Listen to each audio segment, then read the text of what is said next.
So in this Freecash tutorial video, I am going to be showing you guys how to make easy passive income here on Freecash. So a bunch of different ways you can make money. Now, first and foremost, if you go to the Earn tab right here, it'll show you some offers that are available. So for example, if you were to play and download dice streams, you can earn up to $567. If you want to make money through animals and coins, there's that option. This is a solitaire bounty option right here. On my offers right here, for example, I'm actually currently playing Disney Solitaire. A bunch of different ways to make money through this game. So, for example, if you complete all these tasks, you can earn the money. If you just rank up in the game, you can earn some money. But this is active income. You actually have to play to earn money. If you want to make passive income, here's your simplest way. Go to the bottom right, press on rewards. Once you're in the rewards tab right here, go to the top right and press invite friends.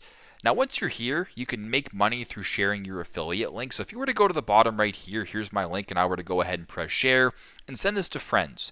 The easiest way to make passive income for not doing anything is to successfully refer friends using your link. So for example, in my case, there's a promotion right now at the time I'm recording this video where if I earn some, if I share the link with 3 people and they all sign up, I can earn up to $133. And also when they sign up, they make $10 too. When they cash out, you could potentially earn $13. And this is the simplest way. Like if you have a lot of friends, if you have a lot of people you can give your link to, and they all sign up, it stacks up over time. You don't have to lift a finger besides just the one time, and that is the definition of easy passive income. So very simple, very straightforward. That's how you guys can make easy passive income here on Freecash. Thanks again for watching, and I hope this video helps.